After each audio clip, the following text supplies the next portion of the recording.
বাবাজি, বাবা আল্লাহর রাস্তে কিছু দেন না বাবা, সকাল থেকে কিছু খাই নাই বাবা, আমার আল্লাহর রাস্তে কিছু খারাপ দেন বাবা। দেখো এখানে কোনো ভিক্ষে টেকে না, তুমি অন্য কোথাও যাও।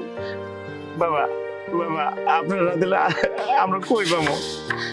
বাবা কিছু খাই না সকাল থেকে, আমার খুব খিদা লাগছে বাবা, কিছু দেন বাবা।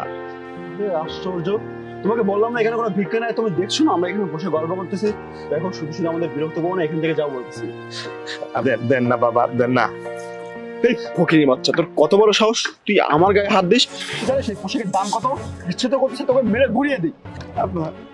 আপনারা যদি সিরাপটা কিছু না দেন আমরা কি খেয়ে বাঁচুন বাবা, দেন না, সকাল থেকে কিছু খাই নাই বাবা। খাসটাই তো আমি কি করবো? হ্যাঁ, তুই না খেয়ে মারা গেলেও তো আমার কিছু যায় আসে না। আর টাকা ইনকাম করতে কত কষ্ট হয় জানোস? হ্যাঁ, আমি টাকা ইনকাম করেছি তোদের মতন ফকিরনিকে ভিক্ষা দেওয়ার জন্য। এখানে কোনো ভিক্ষা টেকে নাই, এখান থেকে সরাসরি চলে যাবো বলতেছি। মা, মা গো, আপনি 10টা টাকা দেন মা, আমি একটা রুটি কিনা খাবো মা। আর আপনি তো অদ্ভুত মানুষ দেখছি, বারবার করে আপনাকে এতবার করে মানা করছে, বলছে এখান থেকে যাওয়ার জন্য, তারপরে আপনি এখানে দাঁড়িয়ে আছেন। আপনি তো একটু কোনো লজ্জা নেই? আর তুমি নাকি বিদায় করতে পারছো না? যত সব। তুই শুনে নিয়েছিস তো? তুই কিন্তু শুধু শুধু আমাদেরকে বিরক্ত করতেছিস। এখান থেকে যাবি নাকি জুতা খুলে তোকে পিটানো শুরু করবো? যা বলছি।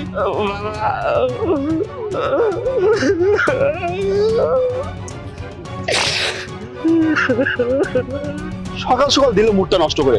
যাক এসব কান দিও না, বসো। আচ্ছা থাক, বাদ দাও। শোনো, আজকে তোমাকে নিয়ে রেডি শুনে যাবো। হ্যাঁ, বালে যাবা। সকাল থেকে কি একটা টাকা দিলাম না, কি ভালো লাগে না।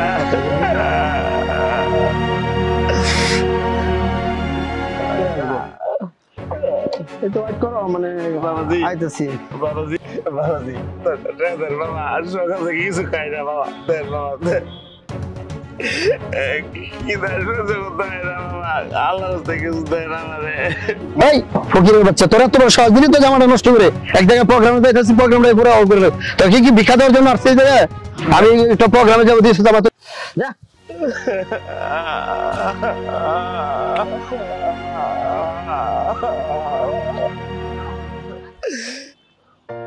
বাবাজি বাবাজি আল্লাহর রাস্তায় কিছু দেন, সকাল থেকে কিছু খাই নাই বাপ,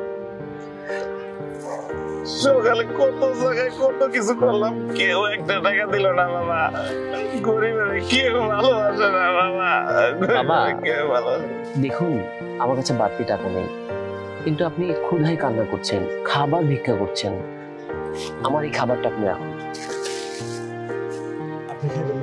আপনি খাবারের কষ্ট করছেন, আর ক্ষুধার কষ্ট যে কত বেশি সেটা আমি জানি। আসলে প্রতিদিন 5 মাইল হেঁটে আমি আমার অফিসে যাই। আমি উচ্চশিক্ষায় শিক্ষিত, রেজাল্টও ভালো, কিন্তু লবিং নেই বলে আমার কোনো চাকরি হয়নি। আমার বাবা মা বাড়িতে খুব অসুস্থ, তারা আমার লেখাপড়ার পিছনে সব খরচ করে নিঃস্ব প্রায়। ভেবেছিল একটা বড় চাকরি পাবো, কিন্তু পাইনি। অবশেষে একটা গার্মেন্টসের ছোট্ট একটা জব করছি। টাকা বাঁচানোর জন্য রোজ 5 মাইল হেঁটে যাই, আর খাবারটা বাড়ি থেকে নিয়ে যাই। কিন্তু এখন মনে হলো আমার চেয়ে বেশি খাবারটা আপনার প্রয়োজন। আমি একবেলা না খেয়ে থাকলে কোনো সমস্যা হবে না, আপনি খাবারটা খান। বাবা আপনার তো মানুষ না বাবা, আপনার তো ফেরেশতা। আপনার মতো প্রত্যেক ঘরে ঘরে এমন একটা সুসন্তান আল্লাহ কেন দিল না বাবা? বাবা আপনি যখন আপনার দুপুরের খানাটা আমার দিয়ে দিচ্ছেন, তাহলে আমার পরিচয়টা আমি দেই। আমি বাবা ভিক্ষুক না, আমি রায়হান গ্রুপ অফ ইন্ডাস্ট্রিজ এর মালিক। একটা ভিক্ষুকের ক্ষুধা জানলে কত কষ্টের, আরেকটা অনাহারি বোঝে, আর কেউ বোঝে না বাবা। এই যেহেতু বলছিলেন আপনার আব্বা আম্মা অসুস্থ, আপনি উচ্চশিক্ষা লাভ করেও একটা ভালো চাকরি পান নাই, গার্মেন্টসের চাকরি করেন।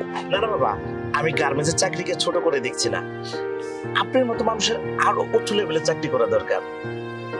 আর যে উদ্দেশ্যে আমি এখানে বসছি, উদ্দেশ্যটা হলো আমার ফ্যাক্টরির জন্য একটা ভালো, একটা সৎ নীতিবান একজন ম্যানেজারের প্রয়োজন। তার জন্য আমি ভিক্ষুক সেজে ম্যানেজার নির্বাচন করছিলাম। আপনি আমার ইন্টারভিউতে পাস করছেন। আমি বলছিলাম কি বাপ, এই যে বাবাজি, এটা সাহায্য মনে করবেন না, আমি আপনার আব্বা আমার চিকিৎসার জন্য দিলাম 5 লক্ষ টাকা। আমি আপনার আব্বা আমার চিকিৎসার জন্য দিছি। আর এই যে আমার ভিজিটিং কার্ডটা রাখেন, আপনি কালকে সকালে আমার অফিসে দেখা করবেন। আপনি মনে করেন আপনার চাকরি হয়ে গেছে, আপনি আমার ফ্যাক্টরিতে ম্যানেজারের দায়িত্ব পালন করবেন। আপনাকে ধন্যবাদ দিলে আপনাকে ছোট করা হবে। আমি আপনার প্রতি কৃতজ্ঞ। এই মুহূর্তে টাকা ও একটা চাকরি আমার খুব প্রয়োজন ছিল। আমাদের দেশের সব বিত্তশালীরা যদি আপনার মতো নীতিবান দয়াবান হতো, তাহলে যোগ্য মানুষগুলো এভাবে রাস্তায় ঘুরে বেড়াতো না। ঠিকই বলছেন বাবা। আমার কাজে দেরি হয়ে যাচ্ছে, আমি যাই। খাবারটা নিয়ে যান, খাবারের প্রয়োজন নেই আমার। আপনি ভালো থাকবেন। আসসালামু আলাইকুম। ওয়ালাইকুম আসসালাম।